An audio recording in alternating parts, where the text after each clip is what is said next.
I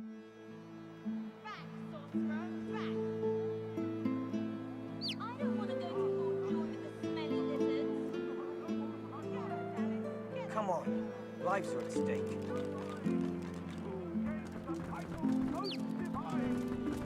Latest news! Fresh from the war owl!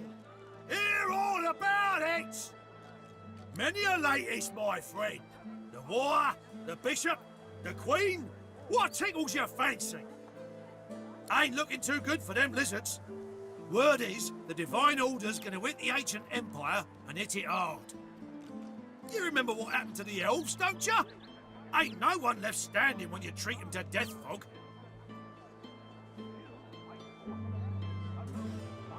Seven save us. Stabbed in the back he was by them vile, low-born, treacherous seekers. Kill them all, I say. Do them like Magister Raymond did old Lady Siva. That'll teach them traitors.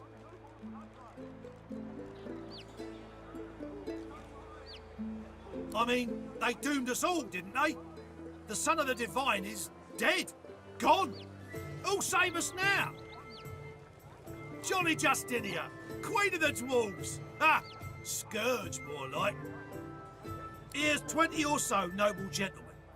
No one knows what they did wrong, if anything, and she has them stripped and whipped all the way to the execution grounds.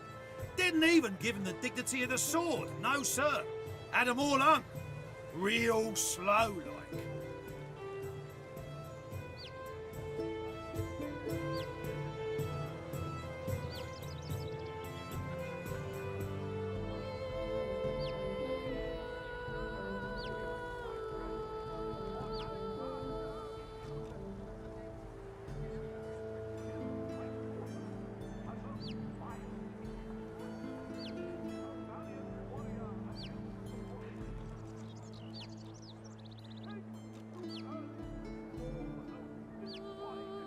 You ask me, I say she's mad as a mink with its tail on fire. Begging your pardon, of course.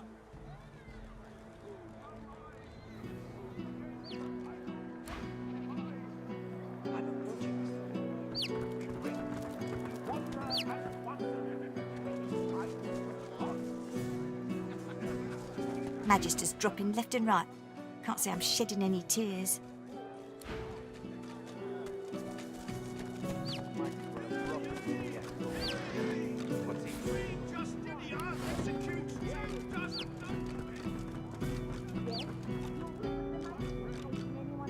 An elf in tattered red robes shifts through pages of handwritten notes spread across the table. So many suspects. So many potential culprits. I need to narrow down the list. Think, you damn elf, think. A floorboard creaks beneath your foot. The elf leaps around abruptly. What are you doing, dwarf? Trying to get a drop on me? Sneak up and slit my throat?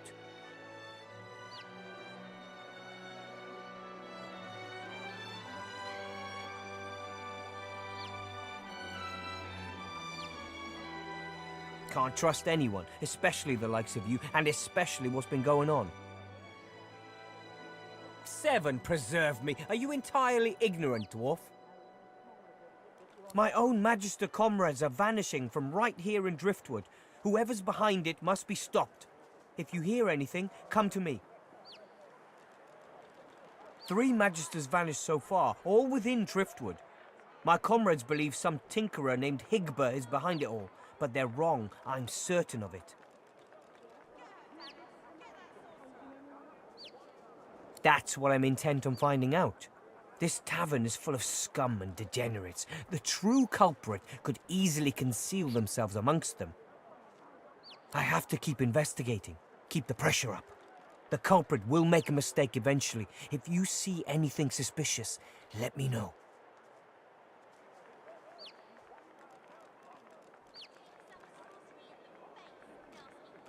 I served the Magisters for years, with utter loyalty, but they banished all but humans from their ranks. I won't abandon them, though. They still need me.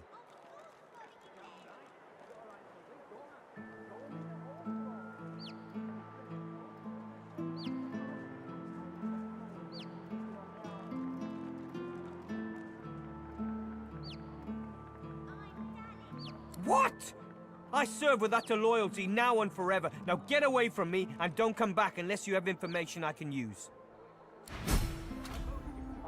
It doesn't make sense. I'm missing something.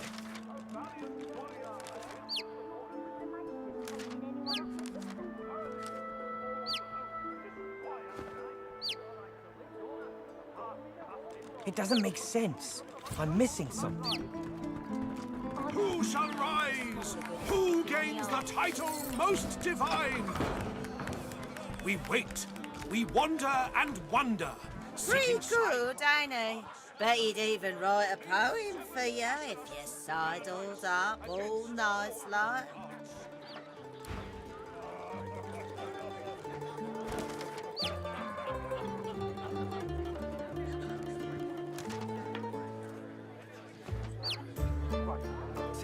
If they got nothing to hide, they got nothing to be scared of. We, my friends, are innocent, killed by sorcerers, a most vile incident. You have interrupted my newest masterpiece. The bard clears his throat and gargles on his own saliva. He then returns to his poem, but his voice cracks mid-verse. Well, never you mind.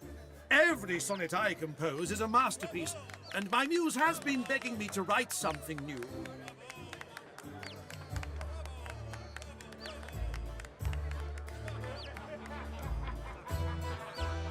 Wait! You might be just the stimulus I needed. I shall craft a rhyme for you and your race. All I ask in return is a handful of coins. It's an offer of a lifetime.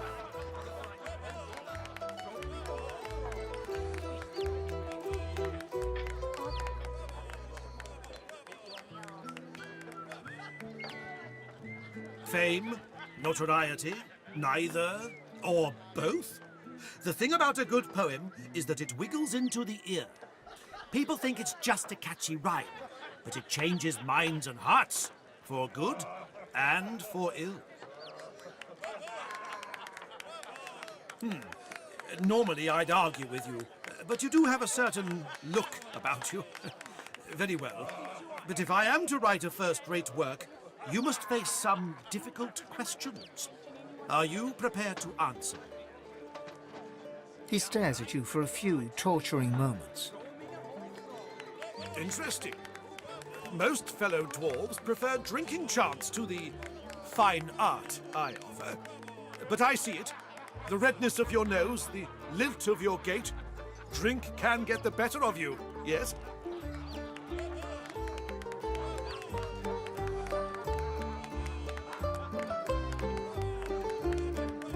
He smiles a crooked smile and runs a hand through his greasy hair.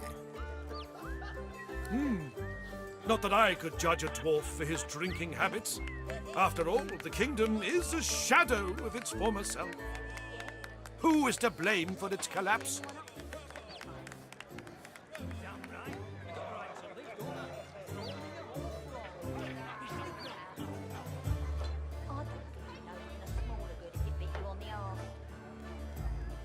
Oh, amazing, isn't it? That so many of us must beg for scraps, while royalty feasts on fresh meat and grain. Condemn our queen, if you dare.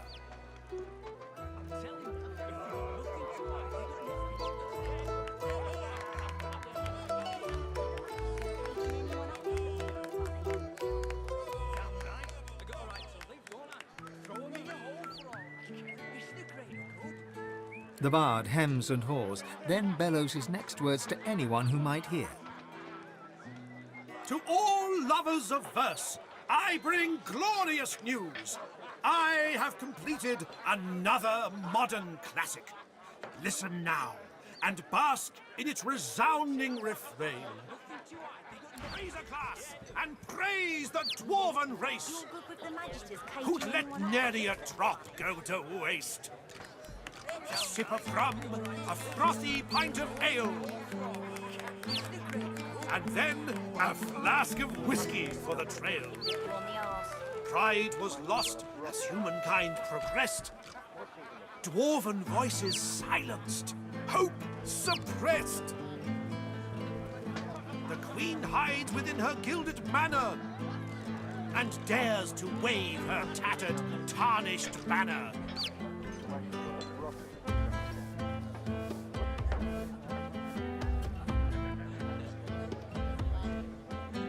That divine voice, that idyllic poetry. Nothing like the other dwarves' uncouth chants. Barstam's music is as sweet and spellbinding as honeyed whiskey. What dwarf in their right mind wants to listen to this dribble? Can't wait till he changes it up. Beat you on the arse. Pride was lost as humankind He progressed. fixes you with a stare, looks you up and down, weighs you up, the cut of your cloth, the weight of your bag. A moment passes. Then a smile creases his face, a smile carefully constructed to look friendly and authentic, a smile that doesn't reach his eyes.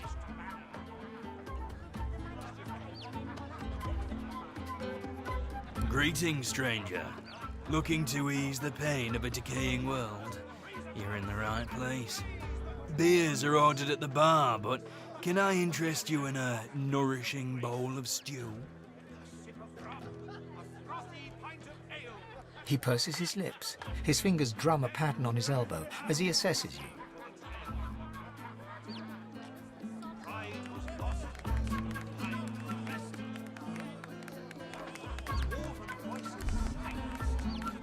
I'm sorry, I mistook you for a different kind of person. My mistake. I shall return to serving me other customers, and I wish you a good, if boring, appetite. Don't come back. Raise a glass and praise the dwarven race. Who'd let nary a drop go to waste? They got nothing to be scared of. A sip of rum. Another sorcerer on the loose. I knew they should have cut off the Meister's head and burned the rest. Gotta make sure it don't grow back. Humankind progressed. Keep your eyes peeled. Dwarven voices sang. Ramos the Wanderer promised he'd be here. An elf sways on her chair, her eyes focused on the counter in front of her, where she has 6 glasses in a row. With the nails of 2 fingers, she's pressing red welts into her forearm.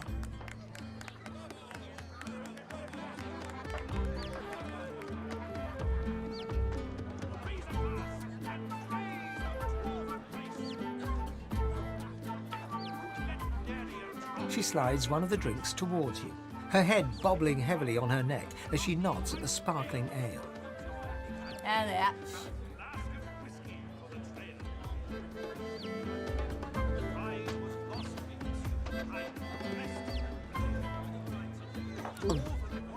Nothing like a glass of the good stuff to smudge everything into a pretty shape.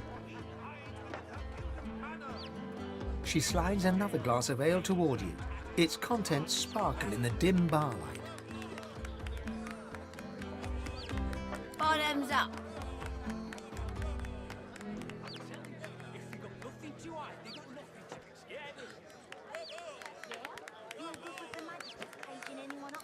It's a sad story about a lover who left me out cold. Name's mind your business.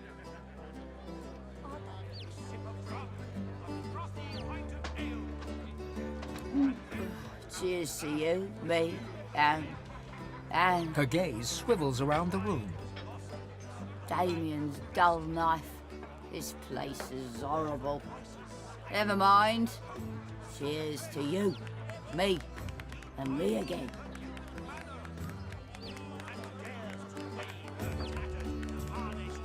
Another.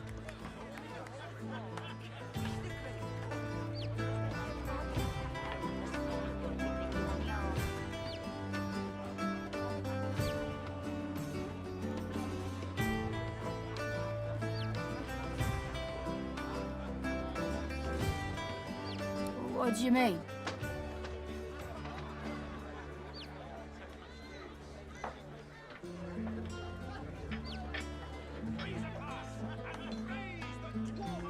Ah, fat lot of good that'd do me round here.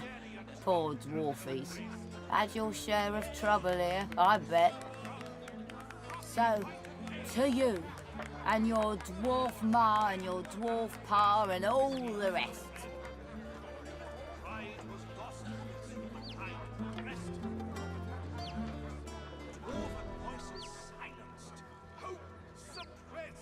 Psh, give me one good reason.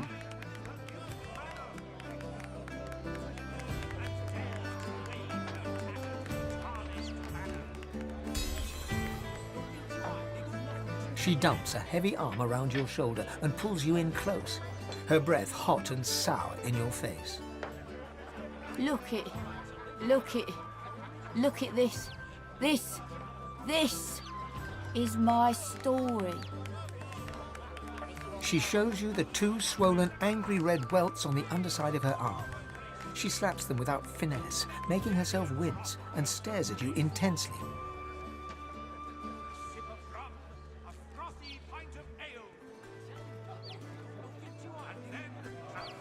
I know how to make it better.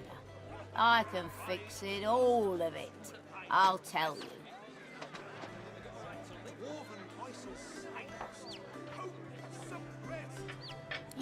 You know, how when you're just not right, you know, on a person basis.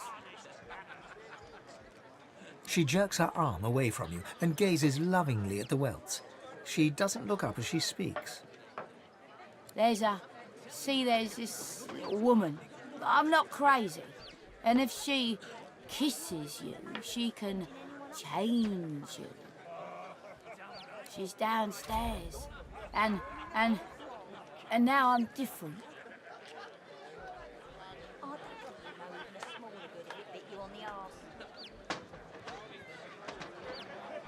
It's in her lips. It's in the magic. I changed the right way. And then, I think now I'll be fine. You understand how, you know, sometimes you just want to be fine.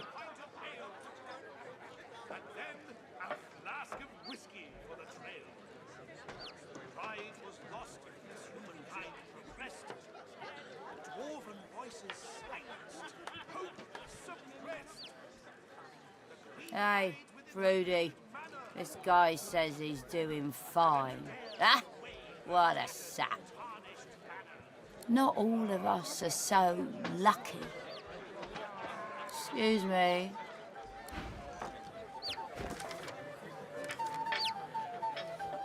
Raise a glass and praise the dwarven race. A prim woman in a starched apron wipes a glass with a clean rag. She pins you with blue, steel-sharp eyes as you approach the bar. Blessings upon our Lucian, 7 times divine.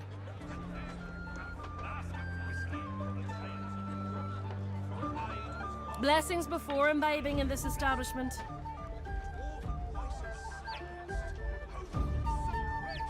Her eyes soften and crinkle as she smiles. I see your mother raised you very well indeed. Rare for a dwarf, but all the more impressive. You and my Niles might even get along. What brings you to Driftwood, darling?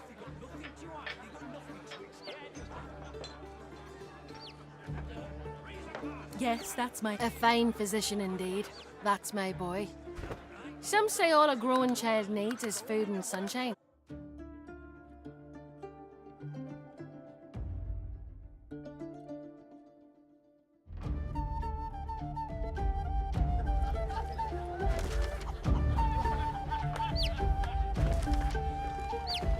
That divine voice, that idyllic poetry.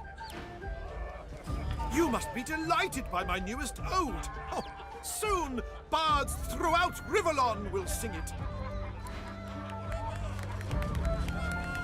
What dwarf in the right mind? He fixes you with a... Then a smile... Greetings, stranger. Looking to ease the pain of a decaying world? You're in the right place. Beers are ordered at the bar, but can I interest you in a nourishing bowl of stew? A bold choice, on the face of it, unless you're looking for something a little more tantalizing than a meaty stew and a mildly alcoholic brew. He raises an eyebrow and gives you a sly look. Hide within her gilded manor.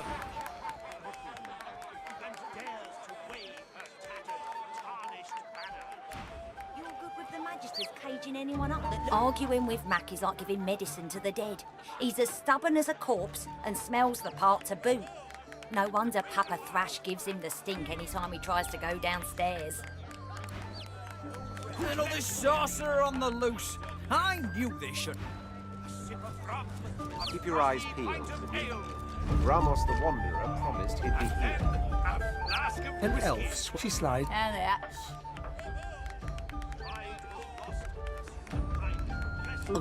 She slides. Bottoms up.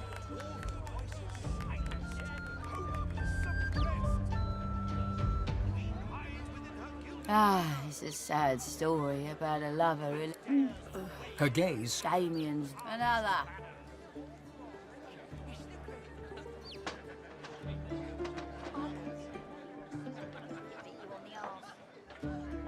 What do you mean? Ah, that lot of good that'll do me round here. So, to you, and your dwarf ma and your dwarf pa and all the rest.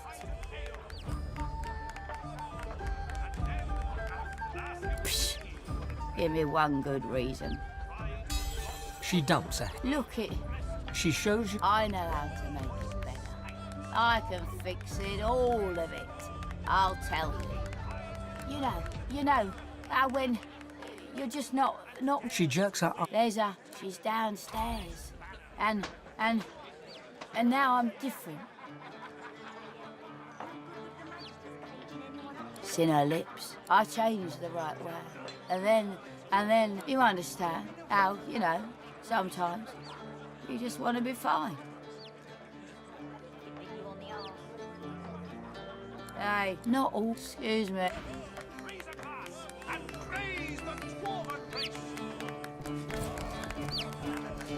A prim woman and Blessings upon our Lucian, 7 times divine. Blessings before imbibing in this establishment.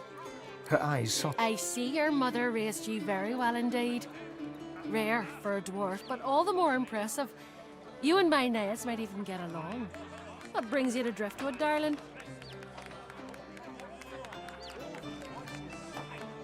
Yes, that's my boy.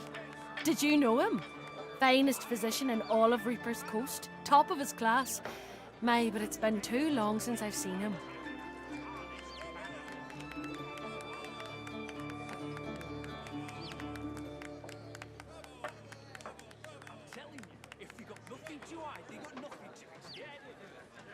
A deviant? But what do you mean?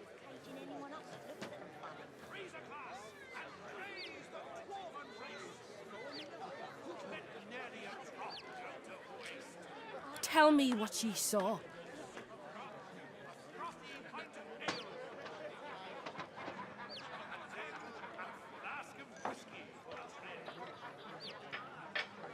Prudence takes up a clean glass and starts to polish it with her rag, rubbing at invisible water spots with zeal. Told him the Divine punished him for that nonsense if he kept it up. Told him and told him and told him till he couldn't see straight. I should have told him so hard he'd never get back up. She turns away from you and continues polishing the glass, eyes darting quickly around the bar, focusing on nothing. Nothing. Not for you.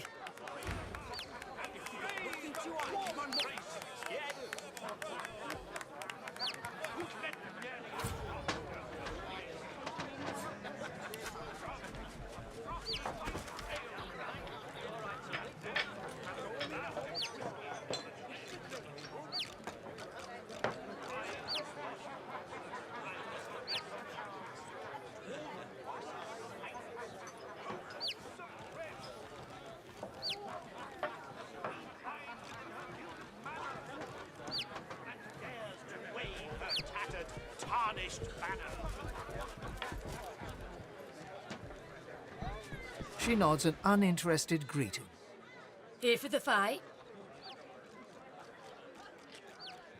This is a tavern. People are drinking. Eventually there'll be a fight. You planning on starting one?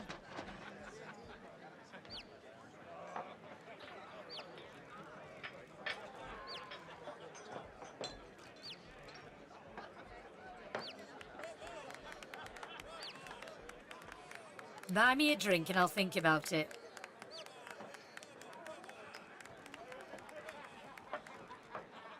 Cheers. Later then.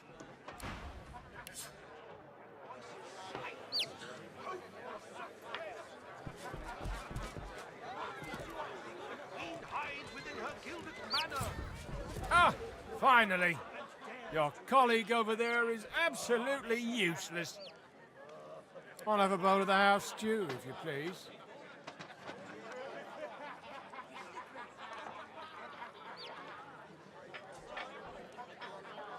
Oh, pity. I've been trying to get a little something to eat all day. But the giggleheads who run this establishment don't seem to be willing to provide a fellow with his fair portion. After all I've been through, too. He lowers his gaze, then looks up at you expectantly.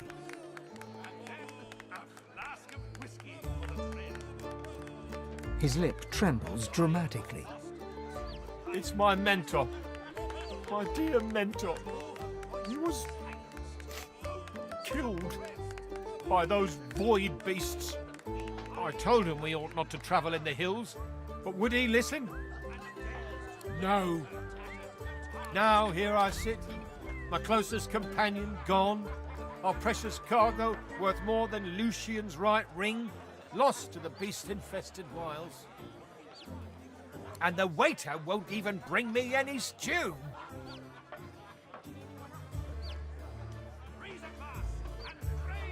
Oh, then perhaps my luck has changed. Yes, perhaps this awful business might soon be behind me. Tell me, how are you in, well, Void Woken?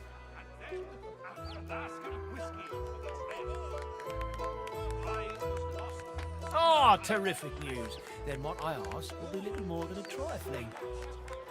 My mentor, Liam, and I were hauling in a goodly number of fine wares from the Southlands when we crossed paths with a great brute of a Void Woken.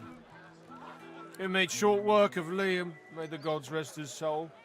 I managed to escape, but my precious cargo was left behind. We'd invested our entire livelihood in those wares. I'll do anything to get them back.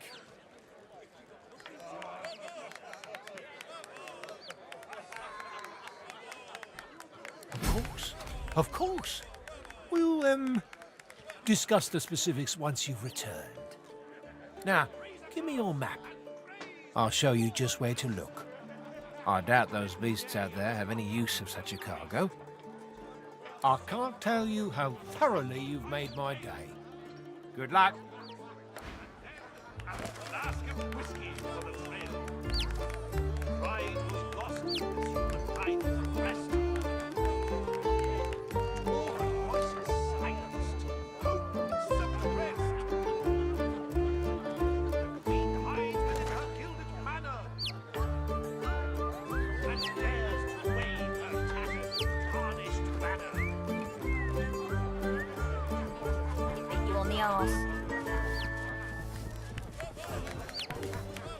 A look of recognition passes across his face.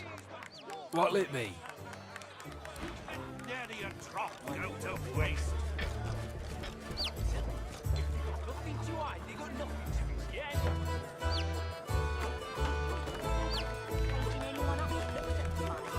Hold it. Papa no, you no go.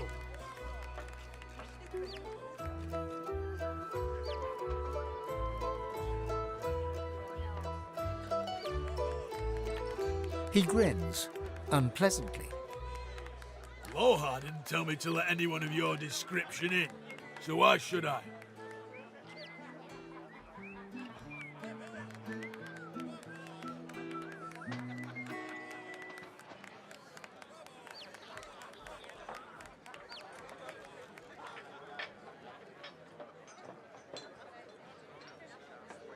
He grabs your hand eagerly and laughs as you execute the finicky ending maneuver with much panache.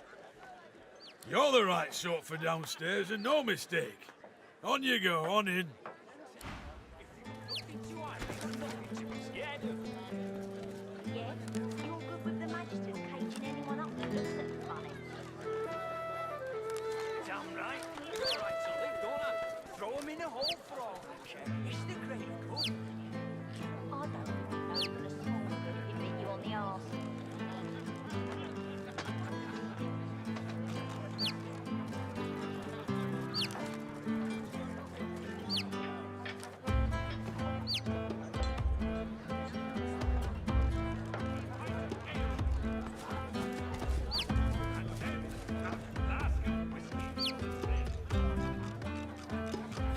page. You want an engraved invitation every time? You know the way in. You want an engraved invitation every time? You know the way in.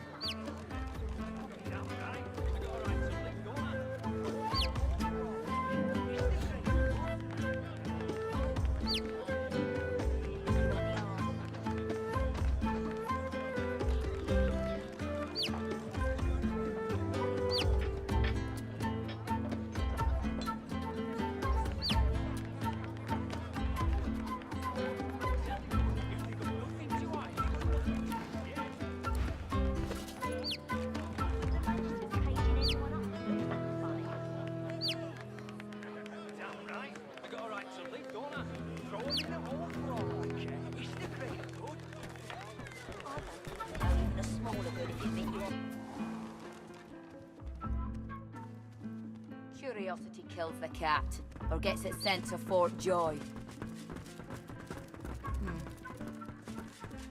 It's a shame, it is. An absolute shame. Then you're an idiot. Alexander, slaughtered like a supper lamb. Poor dear. It ain't right. It ain't right. Never thought I'd say this. I hope they round up them sorcerers for good. I ain't needing one sick and a void woken on me. You said it, Hilga. You're a true patriot.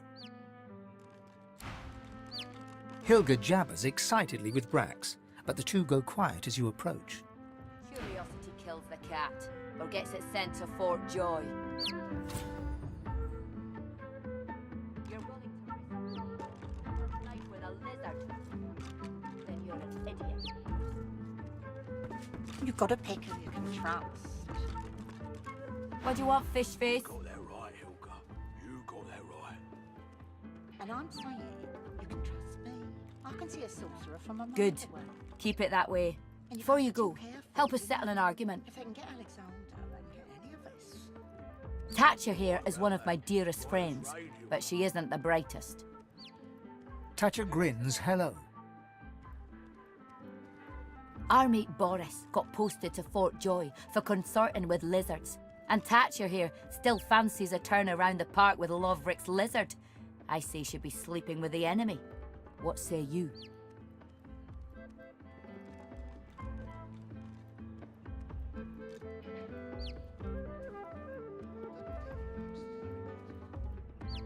They look at you expectantly.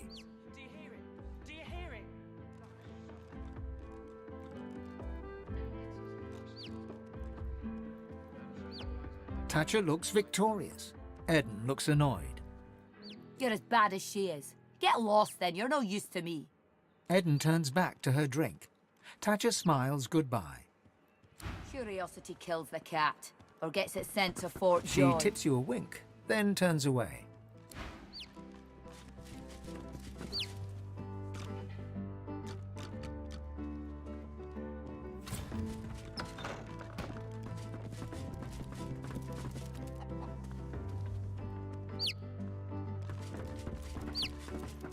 Weathered and rugged, the man sleeps soundly. He mumbles in his slumber. There's bad things in the caves. Bad dwarf things. Startled, he opens his eyes, but he's staring into the distance. He's still asleep. Blood and oil do mix, after all.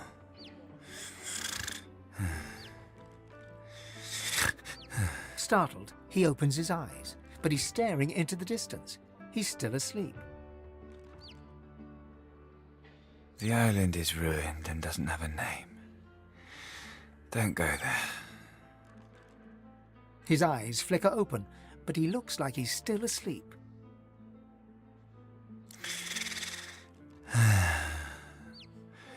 There's no graveyard on the island. Stay away from the graveyard.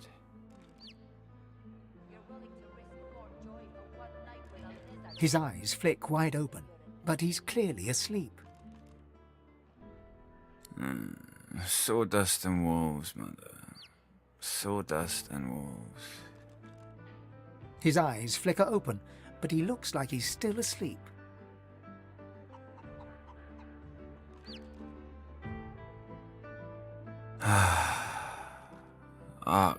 Lucian's day sounds nice, Mother.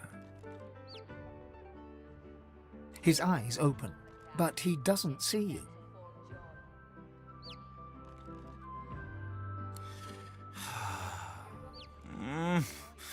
Leave me alone, Mother.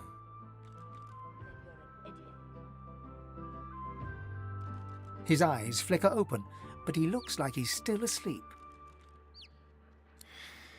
Leave my stuff alone. He goes back to sleep.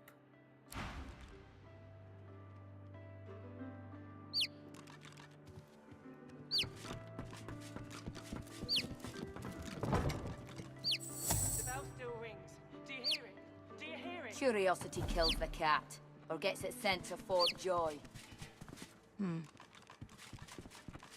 You're willing to risk Fort Joy for one night with a lizard? Then you're an idiot. The bell still rings. Do you hear it? Do you hear it? You've got to pick and contrast. You got that right, Hilka. You got that right. And I'm saying you can trust me. I can see a sorcerer from a mile away.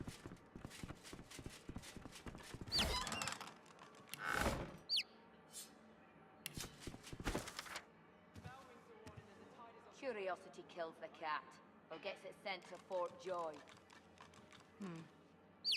You're willing to risk Fort Joy for one night with a lizard? Then you're an idiot.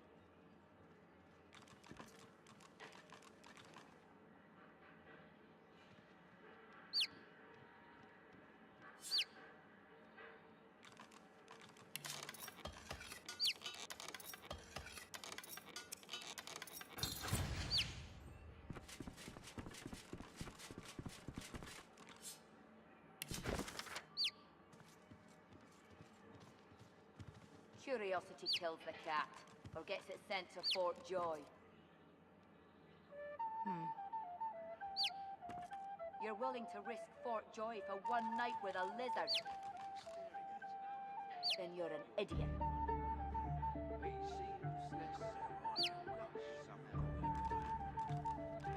as it's always been. Now turn your eyes on my treasures, not my person. And you can't be too careful, If I can get Alexander, they can get any of us. You're right about that. Right as rain, Hilka.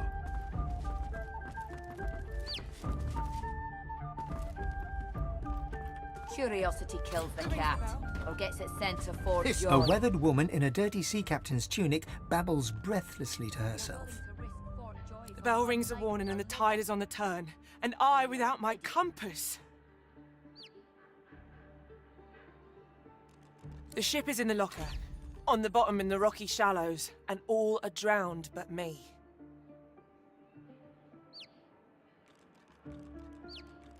And yet, can you hear? The bell rings on.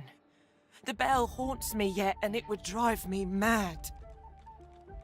Perhaps I am already mad. But I swear I hear the bells. Please, make it stop. She buries her head in her hands and cries. Make it stop. Then you're an idiot. And I'm saying you can trust me. I can see a sorcerer from a mile away. And you can't be too careful, you know? If they can get Alexander, they can get any of us. You're right about that. Right as rain, Hilka. She babbles breathlessly on, barely aware you're there. The bell rings a warning and the tide is on the turn. And I without my compass. Curiosity kills the cat, or gets it sent to Fort Joy. You're willing to risk Fort Joy for one night with a lizard? Then you're an idiot.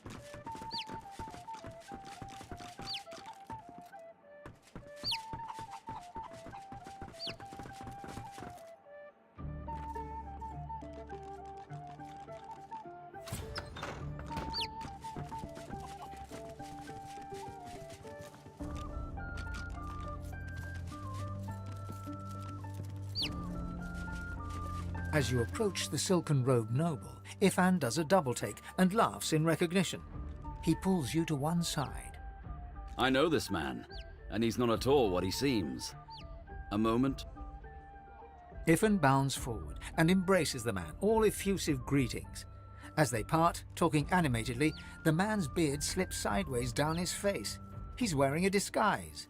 Ivan laughs as he straightens the beard. They chatter away for some time, using a guttural cant you struggle to understand. At one point, the man says something and looks over at you intently.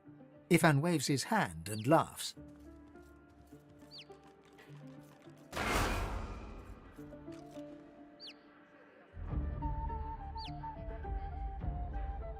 The man hunkers down and seems to be sketching a rough map on the floor, using an apple, some playing cards, and a fistful of threads pulled up from the carpet.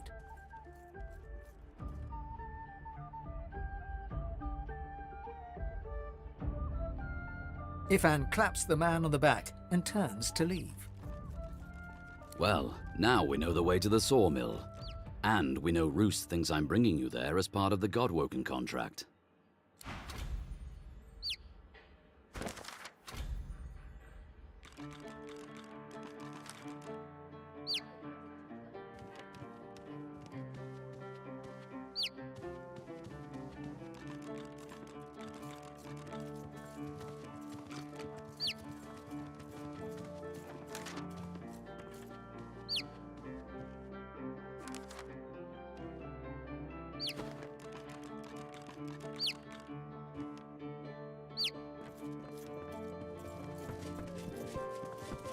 Here now, when one's in a small town, one must expect small town manners, I see.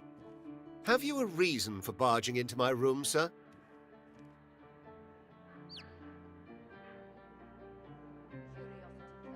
I've no idea what you're talking about. Now, will you be leaving my room under your own power, or will I have to whistle up my guards?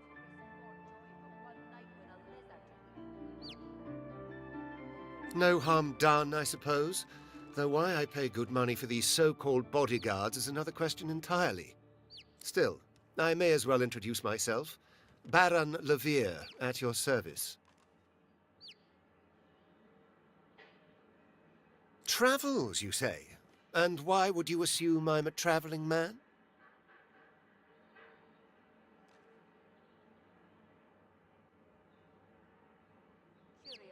He laughs heartily.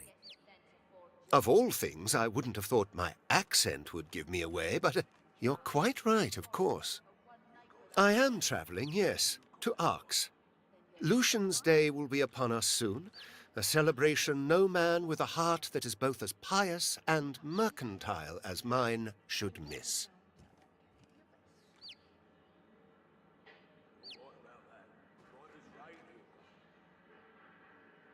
I go because it is every citizen's duty, our communal obligation to chant the rites of the return and pray for Lucian's divine resurrection.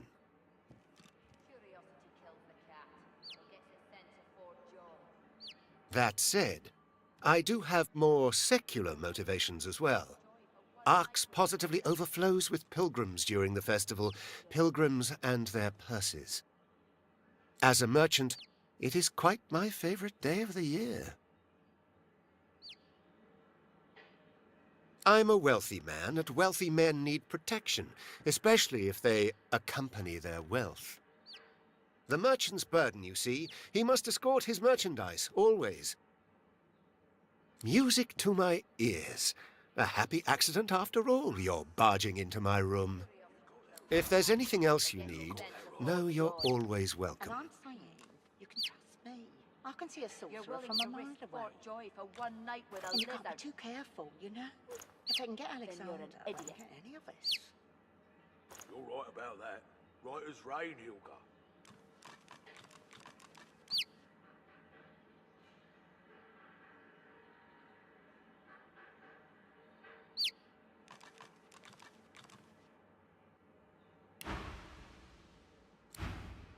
What on earth? The trickster formerly known as Callow stands in Baron Levere's robes, twirling his fake moustache with what can only be described as supreme panache. Ah, you know how it is. Pretend you own the place and a surprisingly large number of people just go along with it. But I won't lie, the beard does go down well with the ladies. Better watch yourself, lad. Got greedy eyes on you. Sets me on edge. Doesn't this room strike you as eerie? There's a chill in the air, a deeper darkness in the shadows. But, of course, I should hold my tongue and stand guard. All's well as long as my lord's coffers are safe.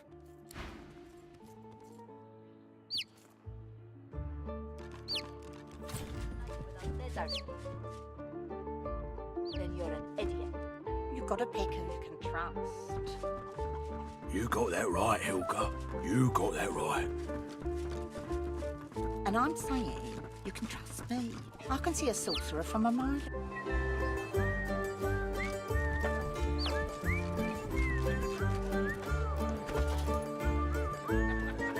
Raise a glass and praise the dwarven race.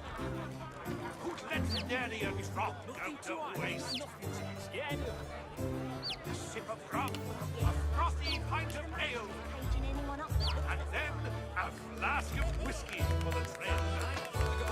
Pride was lost, time rest. Dwarven voices silenced, hope suppressed. Queen hides within her gilded manor, and dares to wave her tattered, tarnished banner. I'm telling you, if they got nothing to hide, they got nothing to be scared of. Yeah? You're good with the magisters caging anyone Raise a up? glass and praise the dwarven race. Damn right. I got a right to live, don't I? Let Nerian drop go to waste. A sip of rum, a frothy pint of ale, and then a flask of whiskey for the trail. Pride was lost as humankind progressed. Dwarven voices silenced, hope suppressed. She hides within her gilded manor, and dares to wave her tattered, tarnished banner.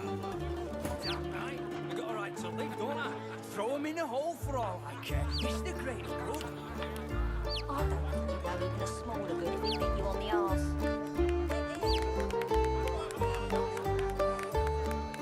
Raise a glass and praise the dwarven race. Who'd let Nerian drop go to waste? A sip of rum, a frothy pint of ale, and then a flask of whiskey for the trail. Pride was lost. If they got nothing to hide, they got nothing to be scared of. Dwarven voices Yeah? You're good with the magisters caging anyone up that looks at them funny. hide within her gilded manor. Damn right. I got a right to live, don't I? Throw them in a hole for all I care. It's the great good. I don't think you'd know even a smaller good if he bit you on the arse.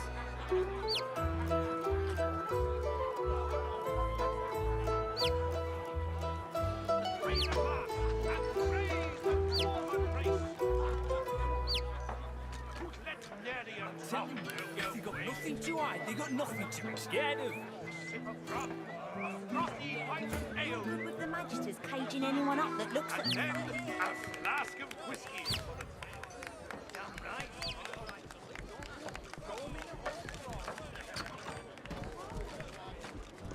The cook acknowledges you with a small bow, an oddly formal gesture given the surroundings.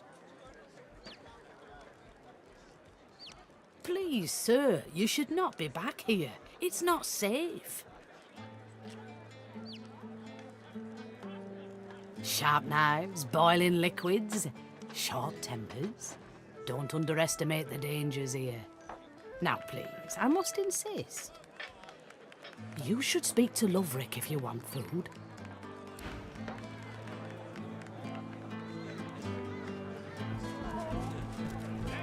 A flask of whiskey. Surrounded by incompetence, I deserve a better posting.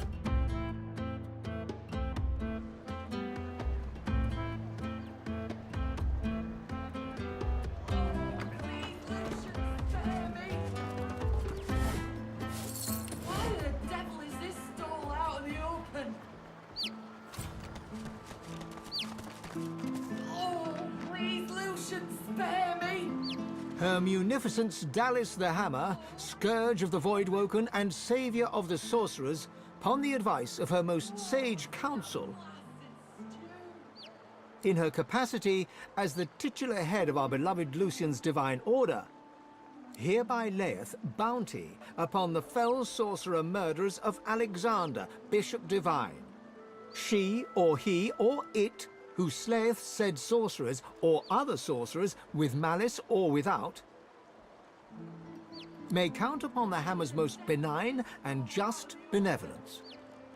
The deaths of the evil ones shall be rewarded in this life and the next. Hail to the hammer, 7 times blessed.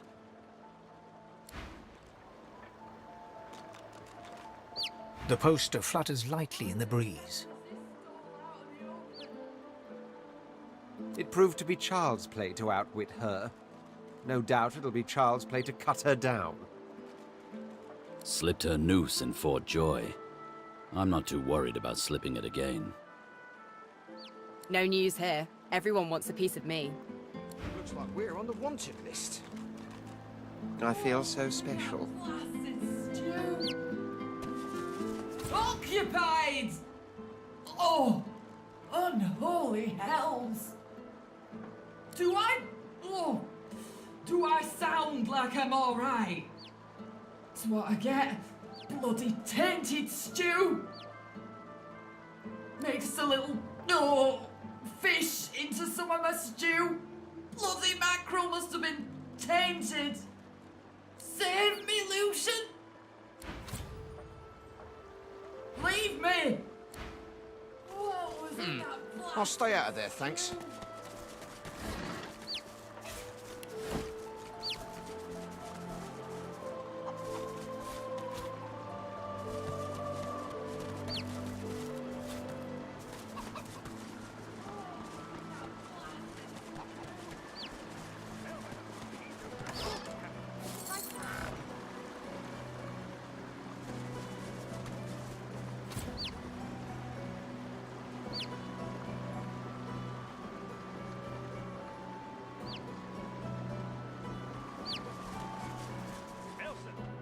Of course, sir. Right away.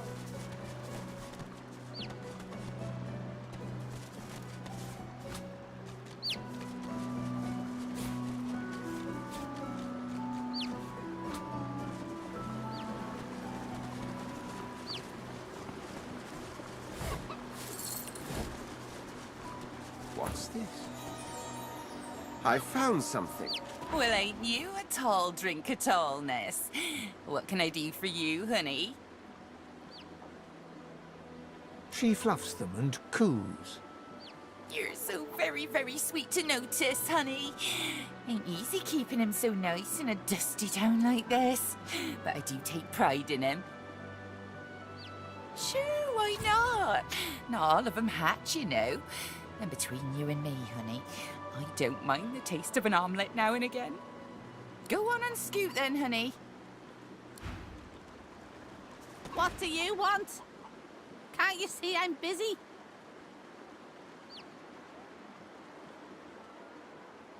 Oh, you want a list? I've got eggs to lay, grass to tidy, grain to clear, and magister boots to peck. Now, if you'll excuse me. Oh, what is it? Peckish? Is that a joke of some kind? If it is, it's only a little funny. But you tried, and that's something.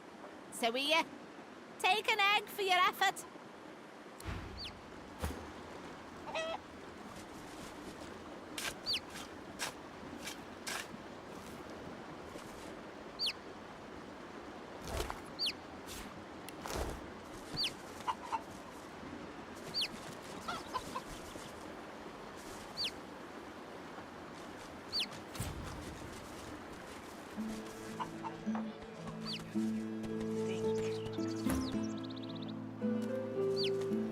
The cat stares up at you.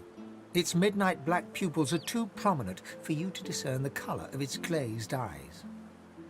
8 lives already gone, but I'd gladly lose the last if you can throw me a fish. One of those smelly kind.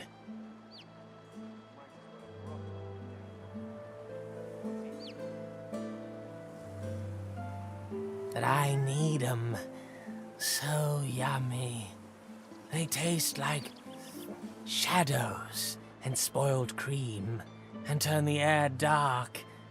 Ah, it feels so beautiful against my fur, like being caressed by black cotton.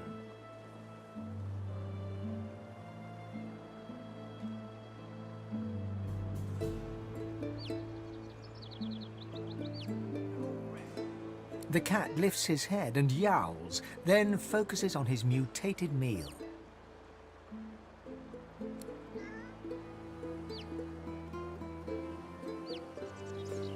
He opens his mouth as if to meow, but makes no sound. The cat looks up at you and gives you a groggy meow in thanks. Maybe I should stick to the good stuff for a while. But I'll miss the shadow. He pokes his nose at your map, leaving a wet spot. I think you'll find something interesting there. Found me some goodies during life number 6. Now, if you don't mind, I need a bit of me time. That can't be good for him.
Right about me. I'm just another useless elf. Might as well have rotted in the death fog. What's even the point?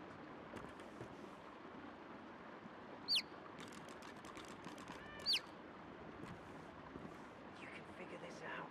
Come on.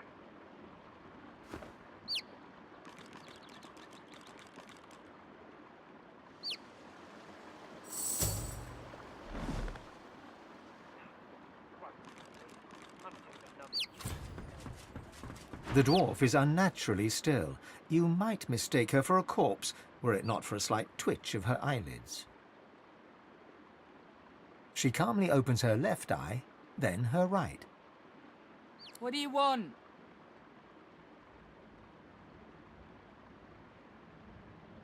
Nah, nice quiet spot for a dwarf to get some shut-eye.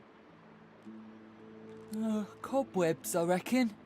Maybe some spiders and silverfish, rats. Nothing you want. Unless you collect cobwebs, I guess.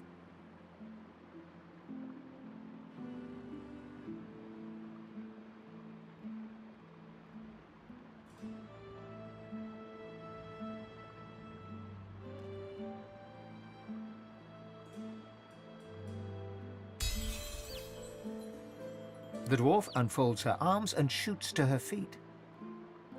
right, brother? Right glad Lohar ain't left us here to wither. Those brutes are taking their sweet time down there. I gotta send word soon.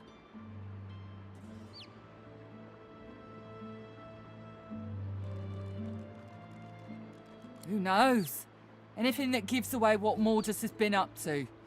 Probably got all sorts of tricks for covering his tracks, but the goons downstairs should sniff out something.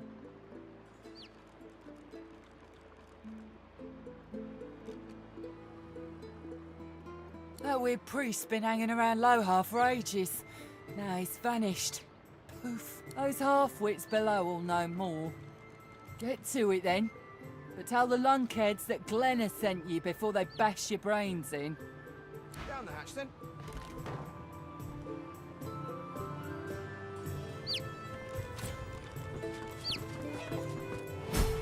If we had a crowbar. You think a crowbar would open this thing? Oh, you got rocks knocking around that noggin of yours. We'd have more luck asking Duda to open it for us than for it to budge by our own hands. I've spotted something. Maybe if we had a crowbar.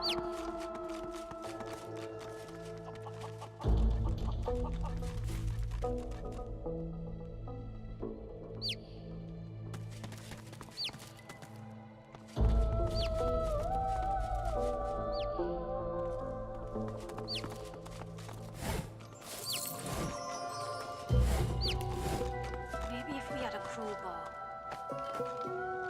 You think a crowbar would open this thing? Oh, you got rocks knocking around that noggin of yours. Found something.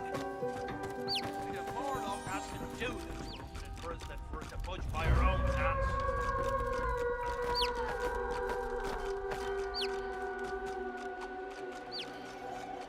Maybe if we had a crowbar.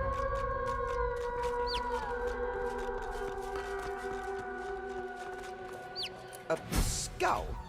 It's missing an eye. As far as looks go, this one's pretty macabre.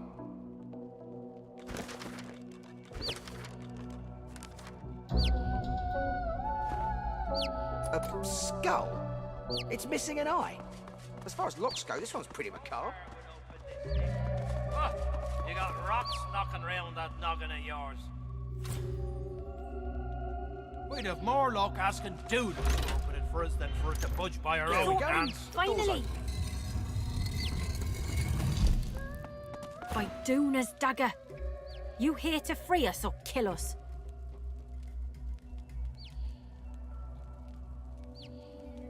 You're not getting an answer till you keep your hands free of wands and such. Good to see you'd rather flap your lips than fight. We're here looking for a slippery snake called Mordus. This here's his quarters, but ain't no sign of him. Only thing we managed were to close that door behind us and get us stuck.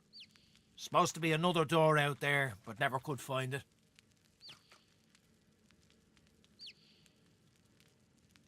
Ain't no telling where that priest went off to.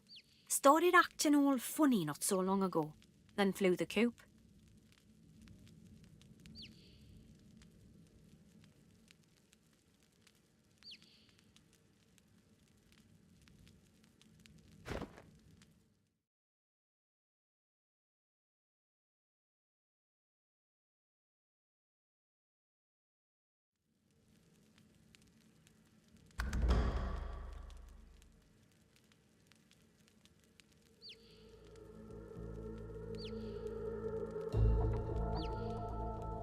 Well, at first, he was just buddying around with Lohar and the rest, you know. But then he'd start looking all sickly and run off for a day or two. Then some stranger tried taking old Lohar down, but got himself caught and tied up. Ain't no coincidence Mordus went hanging around then.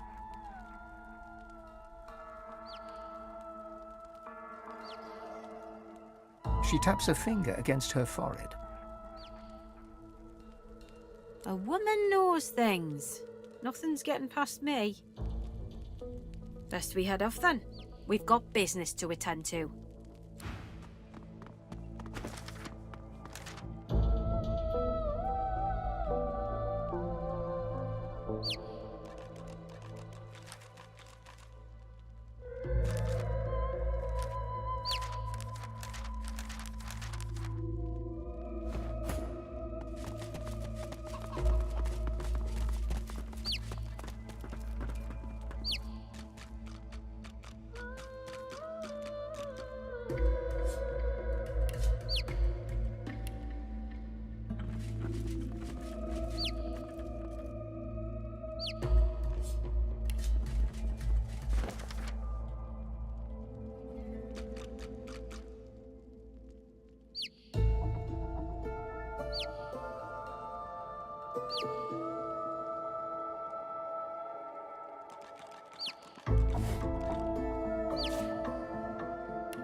The shrine depicts Duna, yet has clearly seen better days.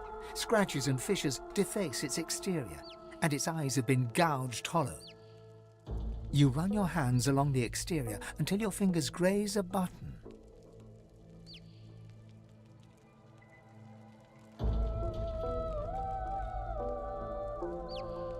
Your words are swallowed by the chamber's thick air. The room remains just as mute and just as musty.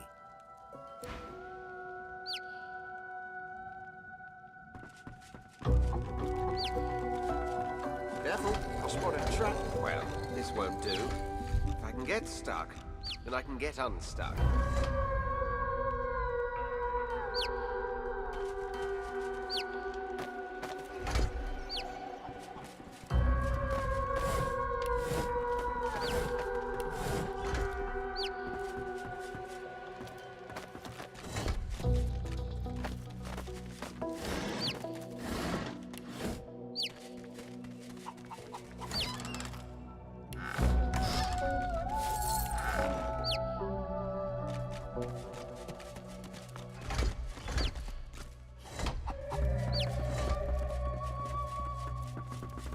This shrine to Duna may have been quite beautiful before it was so horribly defaced.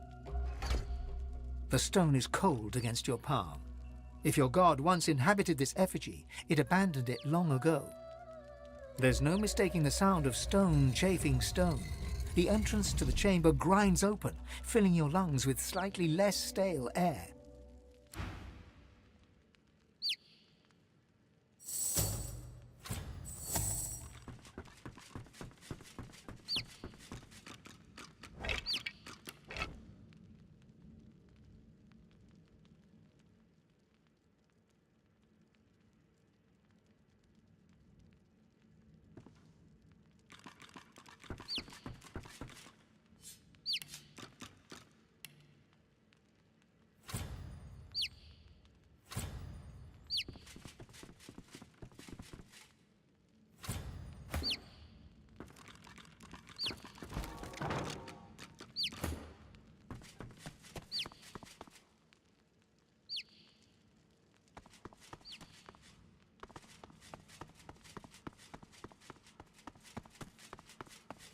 A skull?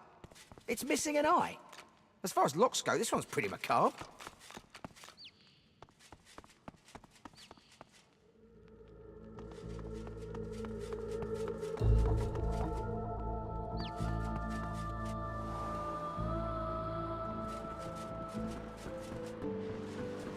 Ain't no rest for any dwarf in Driftwood. Not even me.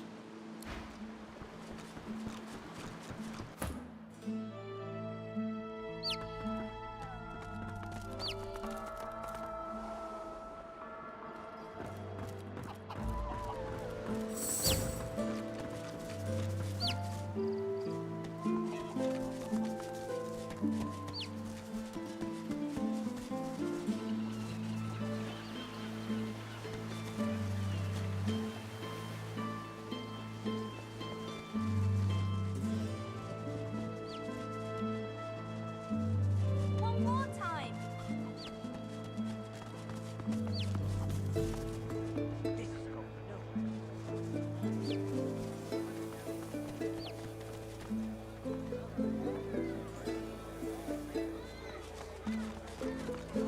How are you holding up?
Where is it? Sir, please, have you seen a small burlap pouch lying about? Blast! It's gone for good, I fear. She rubs a hand over her smooth head, then suddenly looks up at you. Her great greenish-gold eyes are alive with worry. There isn't any chance you could spare a moment to help me look, could you? I wouldn't dare ask it if it weren't terribly important.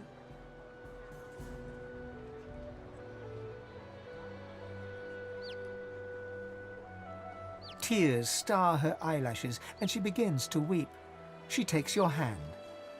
I know. What a crybaby I am. It's just... you're so kind. It's been a difficult day. The pouch. I really must find it back, or my master will flay me alive. It had quite a sum inside it.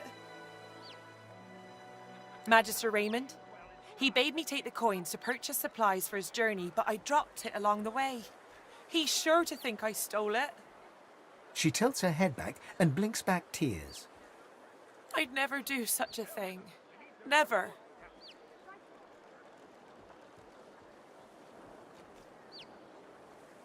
Honest work, what I wouldn't give. But I'm an indentured servant to Magister Raymond. I'm legally bound to work for him and him alone for the rest of my tenure. She reaches out as though to shake your hand, but stumbles, falling a little into your arms. She laughs, embarrassed, and quickly rights herself. As she pushes off of you, she reaches lightly into your pouch. She stands up, straightens herself, and skillfully tucks some of your gold coins into her waistband.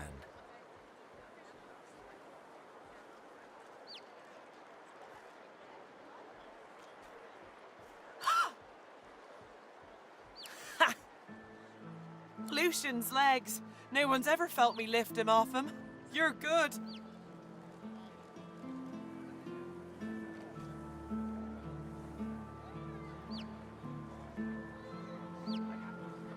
Ain't that the truth? So, can I keep the gold? Come on, I really do need it. Swearsies.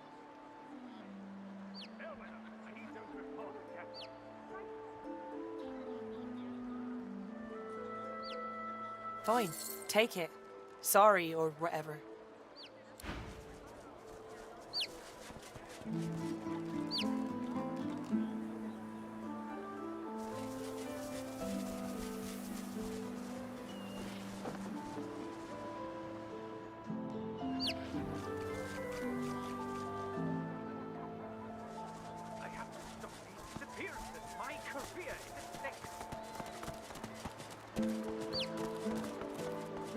Magister Regional Headquarters and Jail, Driftwood. Oh, please, Lucian, spare me!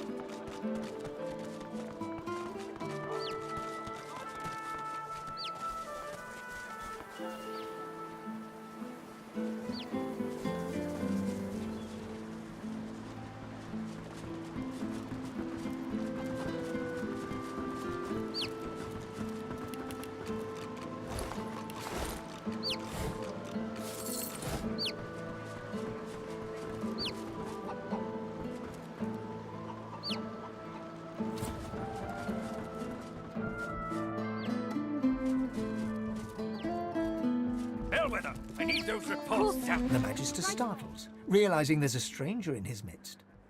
What do you want, dwarf? You can't just come in here as you please. There's Magisters missing. I'm trying to conduct a bloody investigation.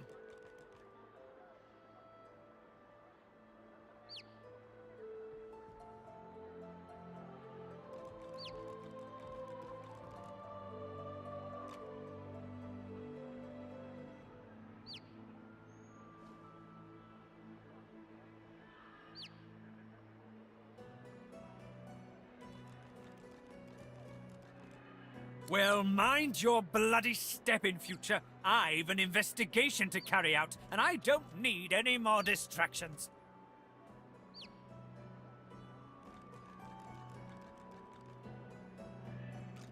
He's a deviant named Higba, a grubby little tinkerer with a criminal mind. Some of my magisters have vanished from Driftwood lately, and I'm certain that fiend is responsible.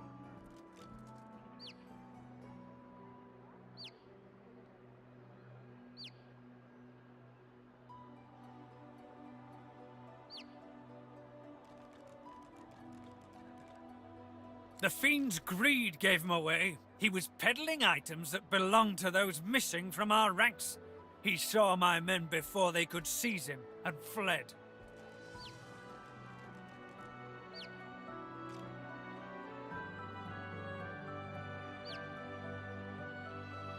Desertions? What do you know about desertions?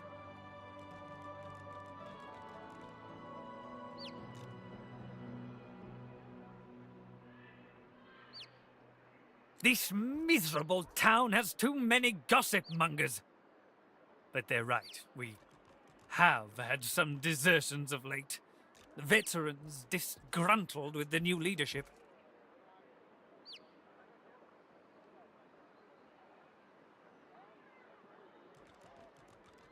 But they slip away in the night, taking supplies. Cowards and traitors, all of them. I'm looking for loyal magisters, vanishing in broad daylight. Desertion just doesn't fit. Hardly. By all accounts, he seemed like just another money-grubbing nobody. He must have caught my magisters unawares. It's the only explanation. No matter, he'll face justice either way. If you catch sight of that dog, tell me or my men at once. Understand? There might even be a reward in it for you.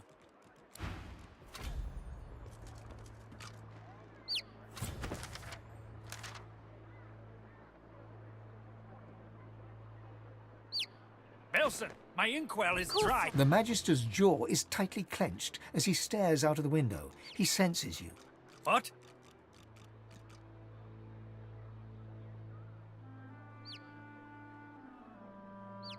Well? Do you know anything? Stop wasting my time, then. Those tinkerers all look the same. Scruffy, gold-hungry, sly wretches. This one has a grey beard and a dark cloak, according to reports. When, not if, and you'll see for yourself in time, we'll make all of Driftwood come and see what happens to those who conspire against us.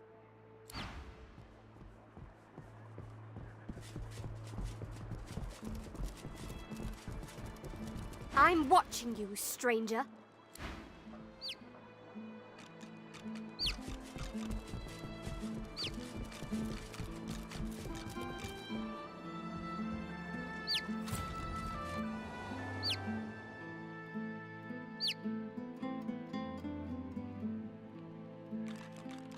I'm on a break now, Yvette. You better not fall asleep on your watch again. Head nodding drowsily, the Magister brings her voluminous sleeve up to her face. She sniffs loudly and suddenly jerks to attention, eyes red-rimmed with zeal, and something else. They won't take me unawares. I'm ready for anything. See? I haven't slept well, I'm ready. That's what matters. Vigilance!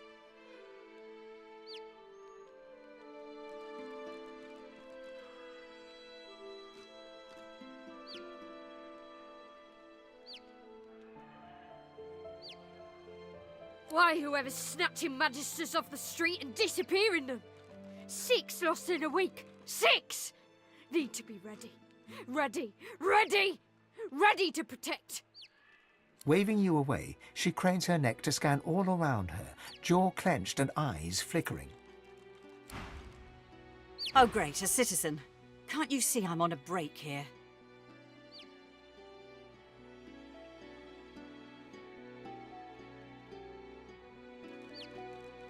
What? Oh, no. Poor de Moray. Go tell Magister Raymond or Magister Julian immediately. They'll raise the alert. Go. Now. Again? Seriously?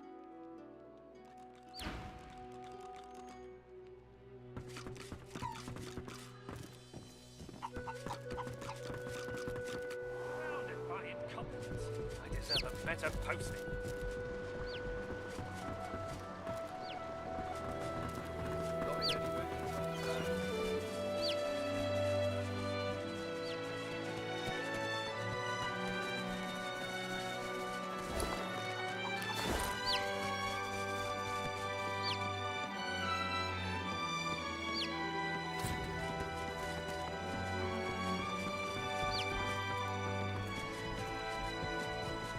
The Meister's back! The Meister's back! She doesn't feel like playing, but...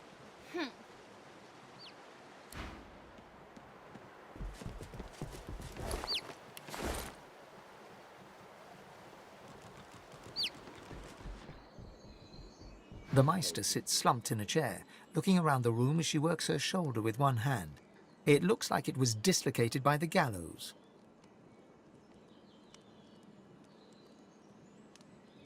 Damnable red cloak baboons ransacking my wardrobes, as if I would keep ancient valuable secrets in a pile with my unmentionables.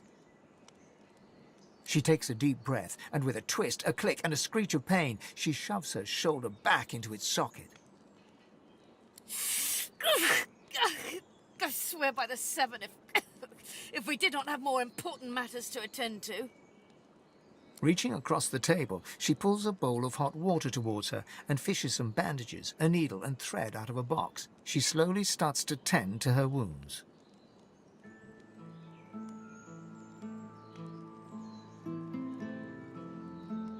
At least the barbarians were unable to club their way into my vault, so everything you need should be safe.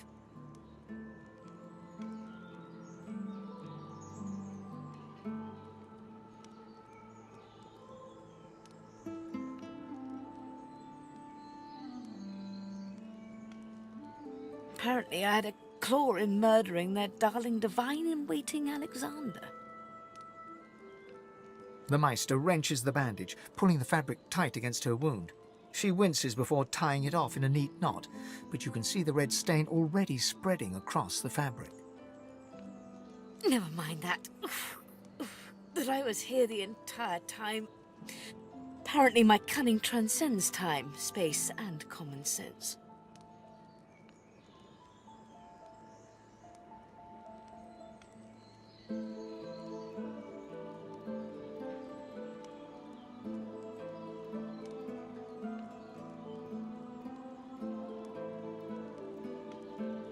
Meister Siva freezes, her eyes locked on you, her claws mid-swipe, cutting a new stretch of bandage.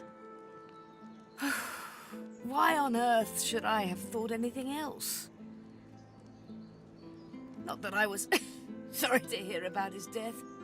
I doubt my grin helped matters during the interrogation.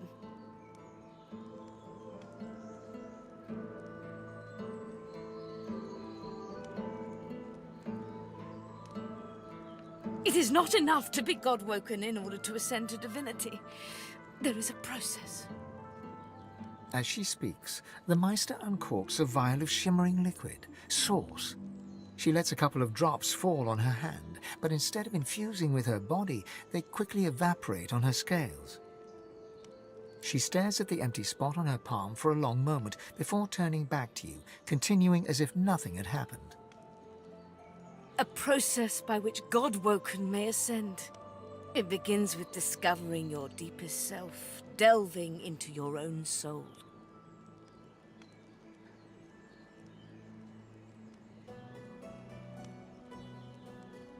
We shall begin once we have the tools we need from my vault. You may have been chosen God-woken, but becoming divine requires more than a supernatural pat on the head. Come, God-woken. It is time to see just how awake you are. Fortunately, the Magisters pay much attention to art as they do to fashion. Kindly remove that painting from the wall.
pray my instructions will not be too technical for you.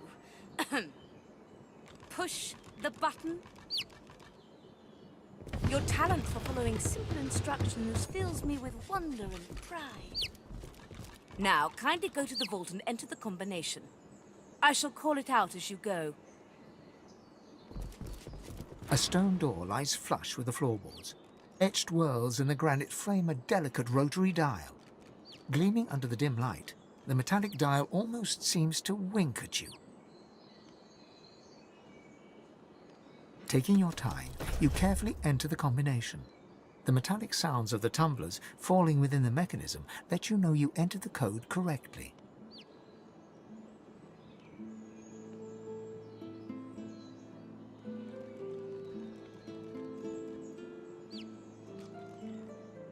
Excellent. Follow me. Your time is at hand, Godwoken.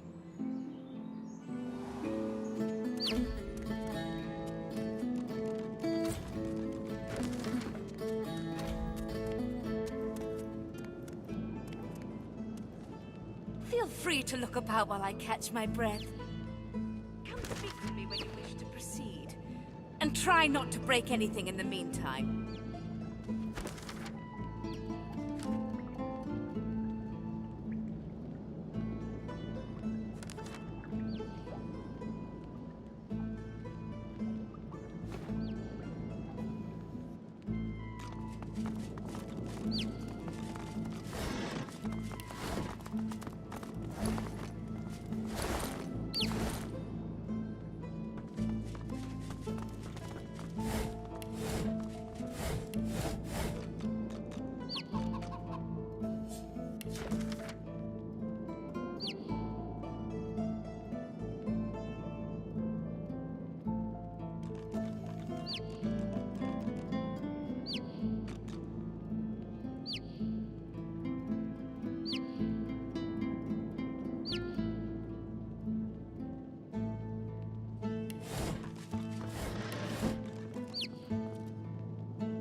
Ancient rooms?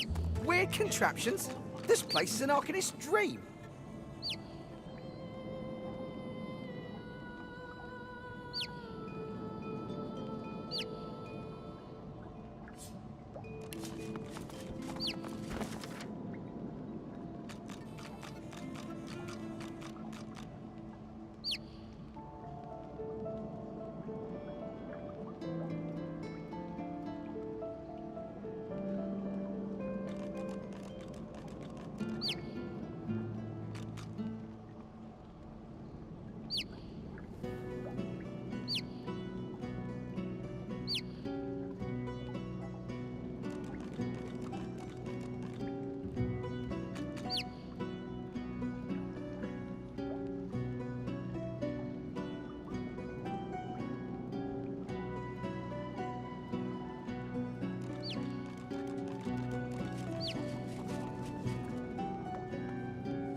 Opening the door, you see a selection of ingredients, thrown together in no particular order.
The Meister is examining her wounds, prodding at this, wincing at that.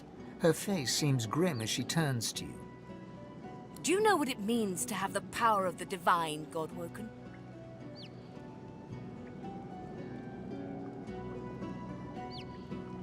And you, in your infinite wisdom, would know what is better? You would judge your enemies without prejudice and make decisions that could hurt your own for the greater good? No. Becoming the divine means taking on the power of all the gods and the responsibility for all the races. The divine was created by the gods to shelter us from the void.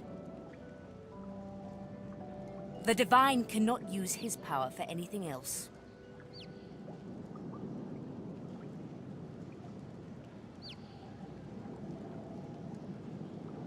Very well, then. Let's see if we can't snatch divinity from the jaws of the void. The ritual itself is quite simple. Drop some blackroot in the bowl, mix in a little blood, set the concoction aflame, and then inhale the smoke. Ignore any feelings of dizziness, burning in your lungs, or a dire sense of existential dread. They're all perfectly normal, although you will need to sacrifice a little sauce along the way. Everything you need is here. Ingredients in the cupboard. Sauce in the glowing fountain. Ritual in the tome by the bookcase. Even an incinerator to provide a flame. The Meister looks back at her wounds, curiously prodding them as fresh blood oozes out, staining her claws.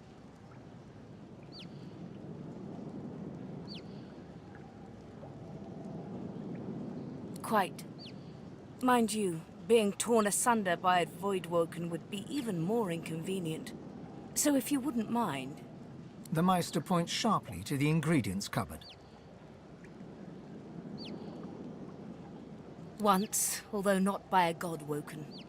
My assistant did not believe that one had to be chosen by a god to become divine. She waves a bandaged hand absent-mindedly, wincing slightly. A headstrong and thoughtless girl, but the experience was... was quite educational. From observing her, I gather that the ritual involves inhaling the smoke, a lot of screaming, and a rather sudden death.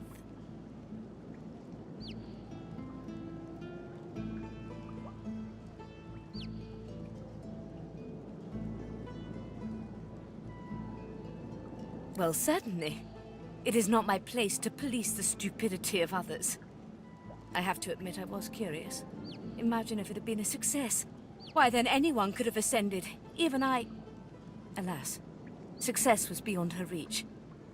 Quite fascinating to watch, though. I've never seen a body burn from the inside out before.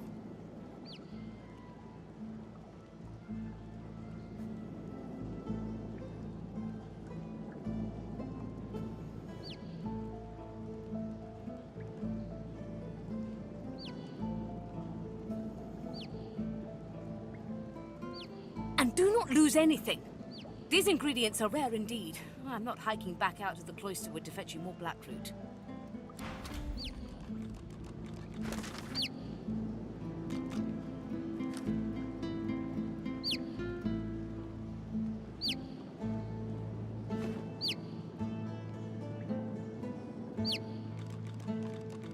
Well now, how's my favorite god woken?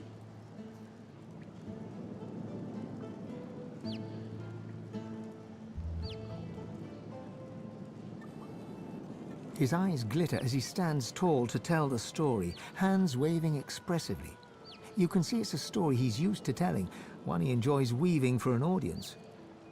So, underneath the tavern in Driftwood, there's a place I feel right at home. A delightful little hive of scum and villainy. A few months back, I was relaxing down there after a job. Just a hint of Drudenay. You know, a hint. All of a sudden, a tiger prowls in. I jump up, but everyone else is just ignoring it. And then he picks up my scent.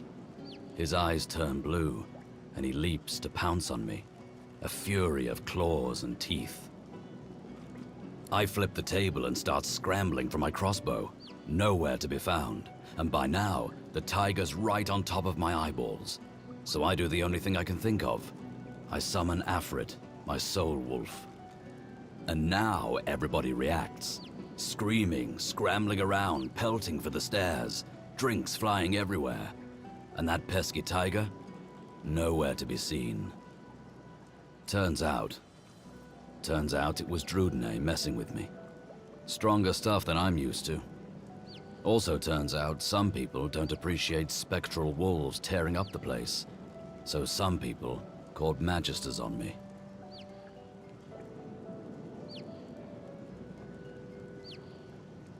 Well, it's guarded by a grouchy-seeming dwarf named of Papa Thrash.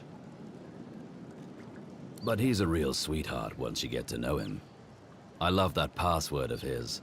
Open minds and closed fists.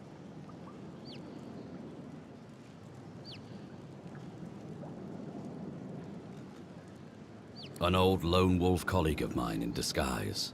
Callow. He's hunting Godwoken, but don't worry. I didn't tell him our little secret.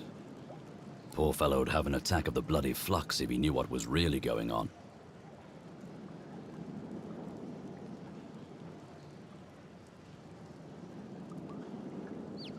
Ifan bites his lip and laughs.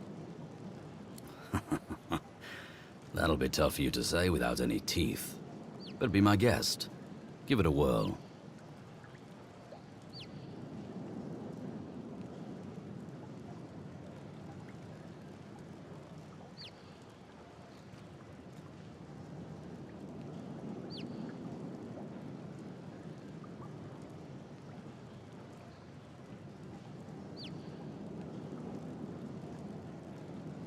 Don't worry. I'm not going to hand you in for the bounty. Sure, you could do the very same to me. I think we should know who hunts us and why. Just play it cool. We go in, we get answers, we leave. Nothing more to it than that. From the glint in his eye and the wicked smile he wears, you can tell he speaks in jest. All right. It has the potential to get messy. Very messy indeed.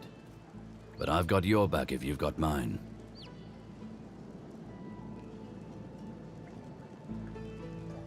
I'm from the deserts of Mezd originally. My parents died when I was very young, no more than a cub. They were spice merchants, killed by bandits as we were trading on the forest roads. The elves nearby saved me afterwards. They found me hiding in a wagon and they took me in. Ifan bites his lip, hard enough to draw blood.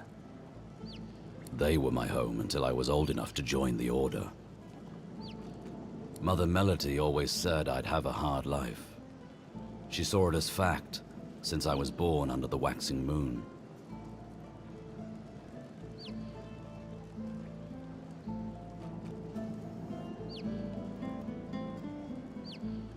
Ah, a lively one. Generous and high-spirited.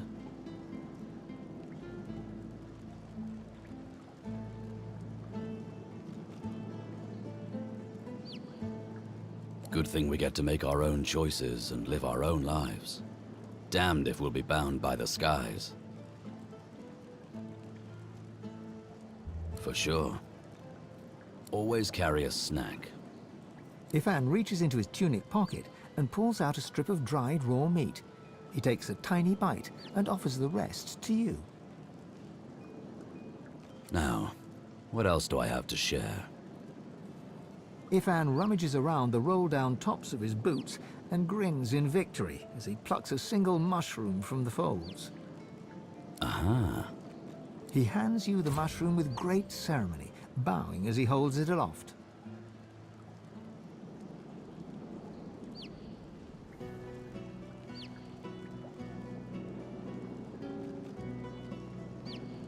Oh, I wouldn't.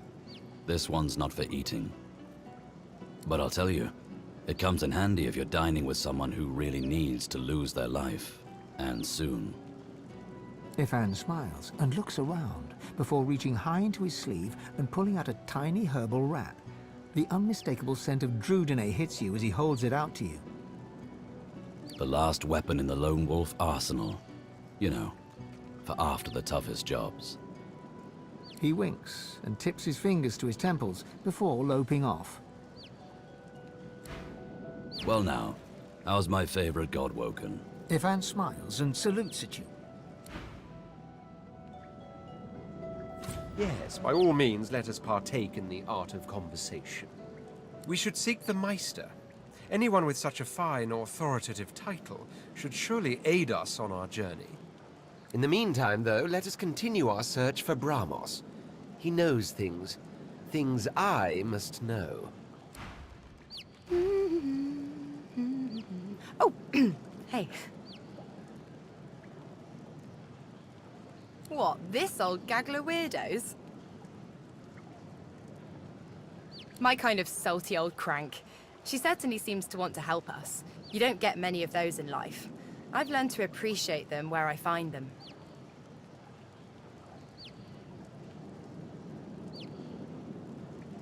I don't know about home, but I do sort of miss the gang I travel with now and then. Crawler, Madcap, Papa Joris for sure. Musicians mostly. We all had our own stories, our own troubles, but when we were together and the music was with us, it was like none of that mattered at all. When you have people like that around you, you know, a family, even rain feels like sunshine.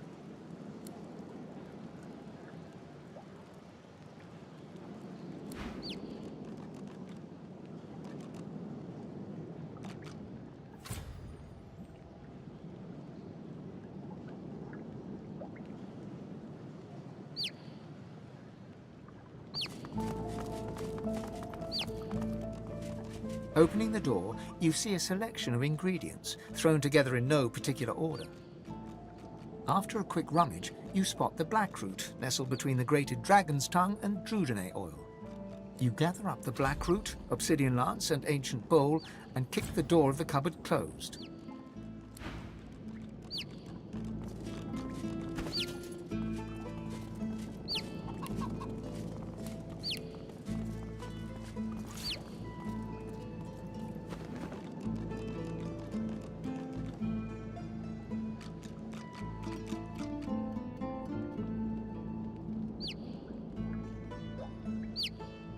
Q simple. Perform the ritual. Ingredients in the cupboard, ritual in the book, source in the fountain. Go!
As you suck the smoke deep into your lungs, your vision starts to swim and cloud. There is an intense pounding in your head, and you can feel the world fading. As the world fades away, you lose all sense of being grounded. You reach out, but you could feel yourself falling slowly, sinking into the depths of your own soul. There's no recess of my soul, but it looks like the Hall of Echoes.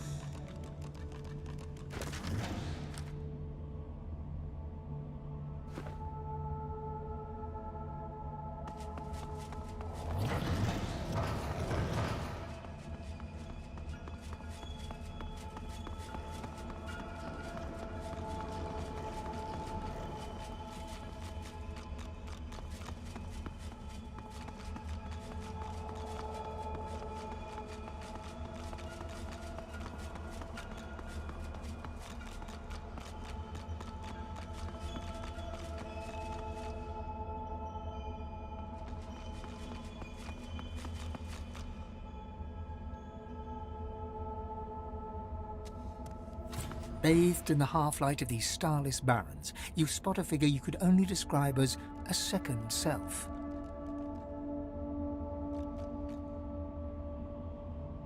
It looks haggard and weak, its very voice but a feeble echo of your own.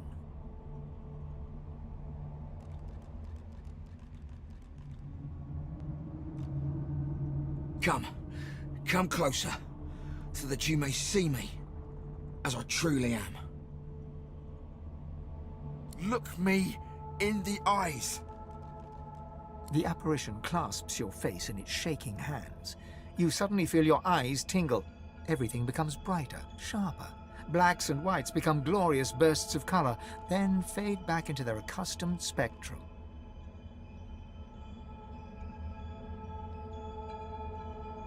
Blind eyes, shine brightly. Speak the spell and see.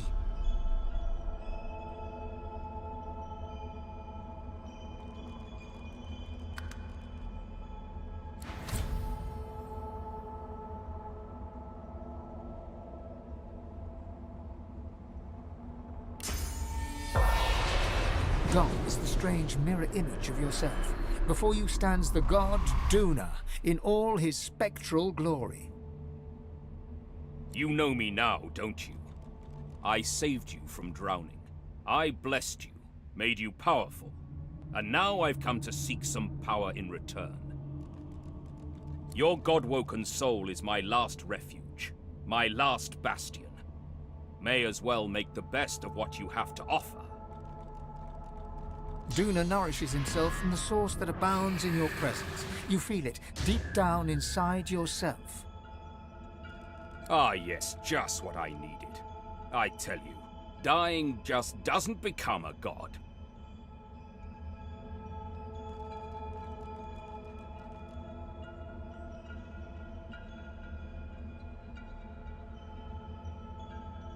The void itself is hunting down the gods, leeching us in ways we never thought possible. Droplet by droplet, we are being drained. We're battling for our very survival.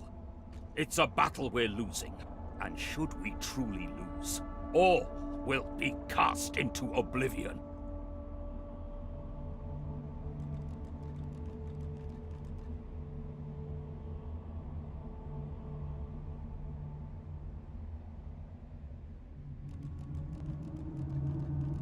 Well, sort of.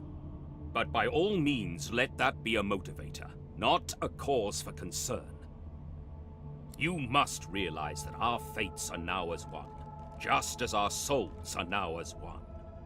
We are I. Together we are a force to be reckoned with. But if we seek to survive the onslaught of the void, we stand no chance unless we become vastly more powerful than we are now.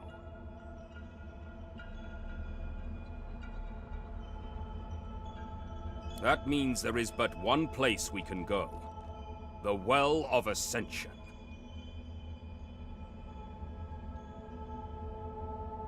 It most certainly will be.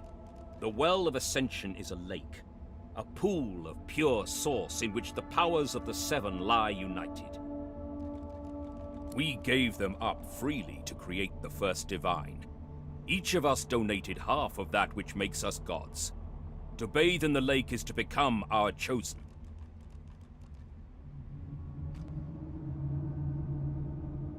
That is where the road to divinity leads, and you must be the first to reach it at all costs.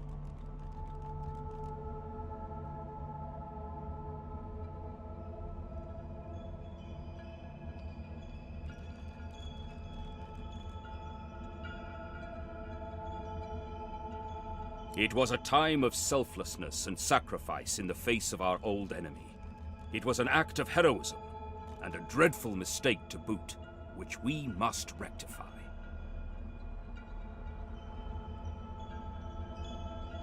The void is stronger than ever. A new divine won't be enough. You need to go to the Well of Ascension, not to bathe in the source of the Seven, but to take it. All of it. Only he who claims everything will be everything. The Void's doom, this world's liberator.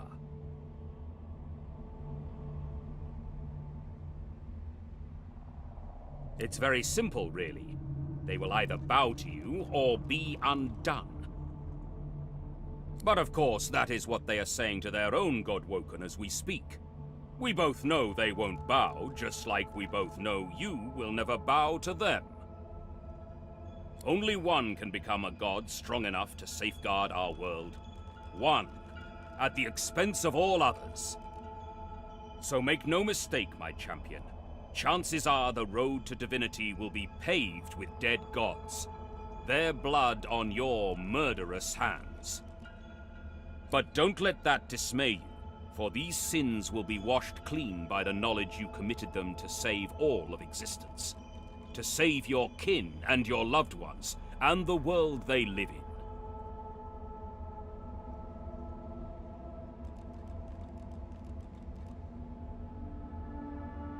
They will be at your mercy, which is vastly preferable to you being at theirs. Wouldn't you agree? So, fret not, but revel in the promise of the lake. I will lead you there when you're ready, when you've become a true master of the Source, and speak the language of creation itself. Our journey will be fraught with peril, It is a pilgrimage of challenges that will require you to command Source like only a God-woken can, and wield its most powerful spells.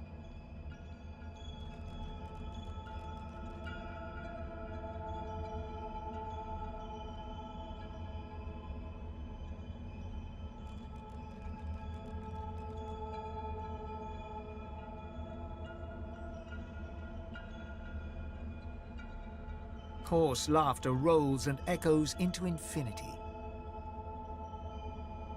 Perhaps. But what is a pilgrimage after all, if not a journey of atonement in search of enlightenment? Focus not on death and irony, my chosen. On life and ascension instead. We are I now. The spells you need to know I will teach you when you are ready. But first you must learn to channel the Source in greater volumes. That is why you need to seek masters of the Source. You must make them teach you, so that you may become a master in turn. So return to Rivellon and seek out these sages where they dwell. Convince them to share with you their deep-seated bond with the Source. Once you have, you may return to me here.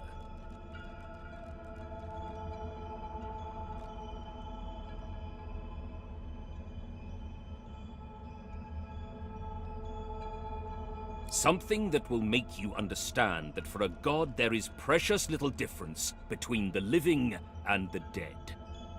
Source is. It is a constant, a subject of neither time nor transience.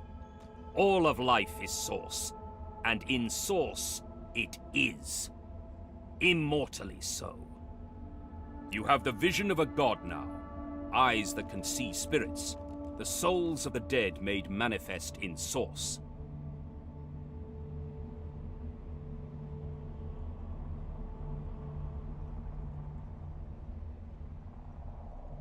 Speak the spell during your peregrinations, and you will see them. Where the dead lie, the dead linger.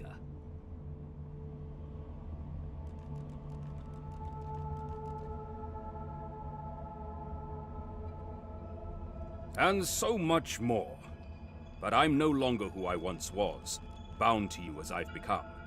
I will teach you what I can, but the knowledge that will expand the bounds of your soul, that you'll have to hunt for yourself.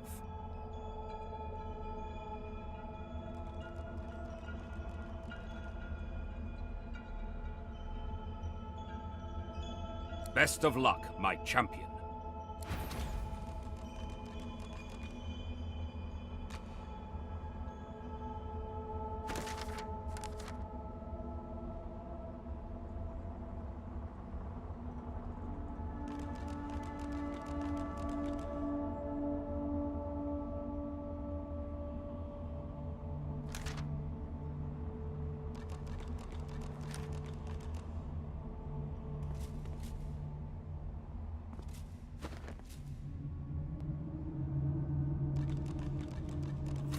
A man's spirit stands before you, clad in scholarly dress. When your eyes meet, he staggers back, terrified. Who has taken my books? My notes? They were here just a moment ago. Everything was peaceful again. Sweet Armadia, why do you test your chronicler so, haunting me with spirits? Am I cursed? Has the goddess turned her back on me? The chronicler shudders, looking sick to his stomach. Again. This again. I sleep, then I wake, and another piece of the world is gone.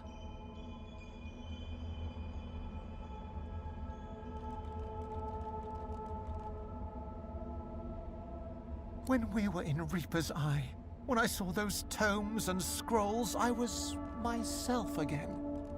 For a moment, I was alive. But the vision always fades. I'm just a remnant of the Empress's ambition. Why can't I escape? Why is there never a way out? Me? I archived Rivellon's history. I used ink to immortalize greatness on the page.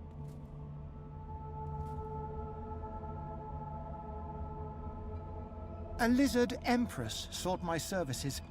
She needed an ancient design restored from a damaged text. She told me the design was brilliant.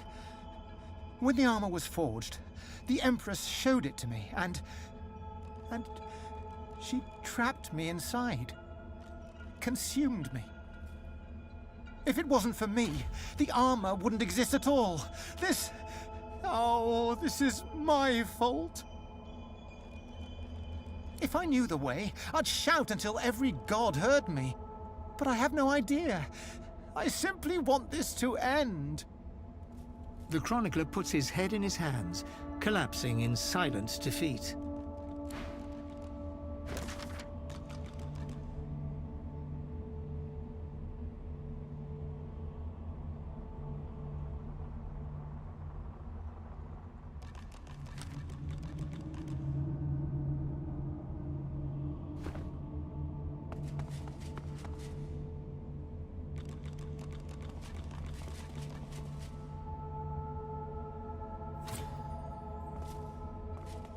The Meister stares intently at you. Her eyes are tired and bruised, but determined.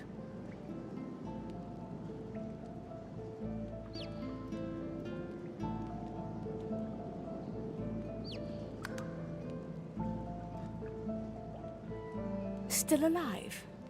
Gods above, there might be something to you after all. She leans in, her bloody tongue flickering hungrily about your face. Tell me, what did you see? What you know?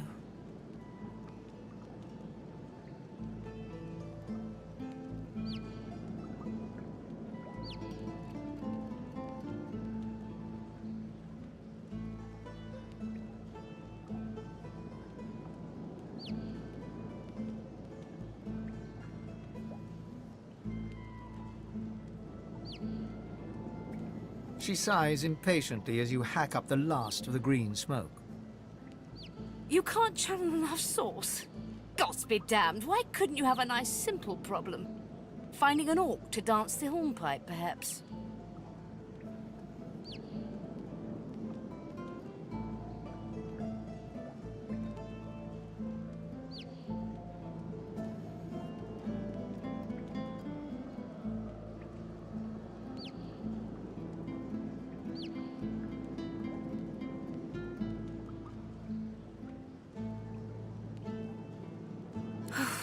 If I were looking for a master of mirth, you would be ideal. Alas, there are no masters of sauce here. The river of my sauce has been dammed. My link to the font from which it flows, severed. So we must seek alternatives. Alas, the only sauce masters not yet hauled off to Fort Joy or turned into meat puppets are those too dangerous or cunning for the Magisters to contain. Sorcerers that allowed their power to corrupt them. Many are wicked, cruel, vile, and generally not good teacher material, but we may have no others to turn to.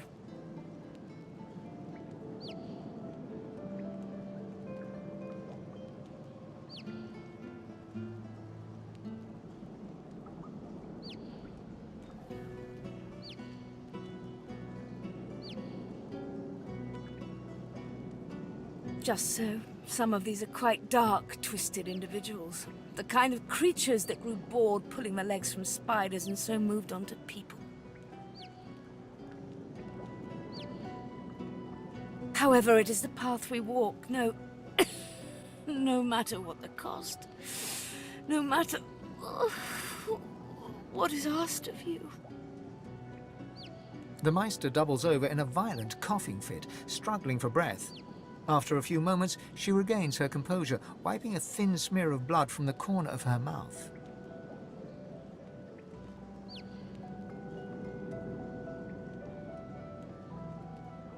No matter what is asked of you, you must learn from them.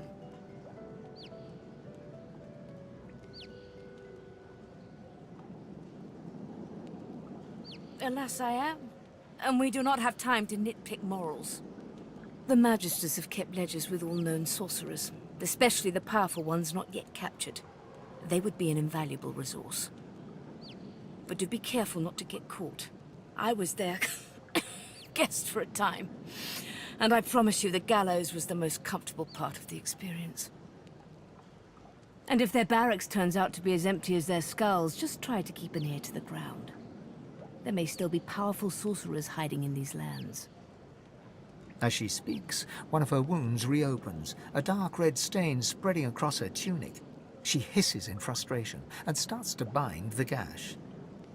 I wish there was more I could do, but in this condition, I would be more a hindrance than a boon. Godspeed, and remember, do whatever it takes.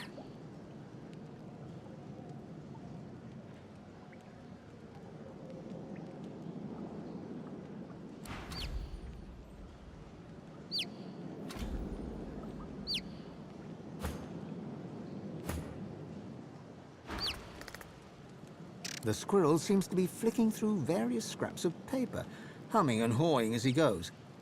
After some time, he throws the scraps to the wind and spurs on his cat.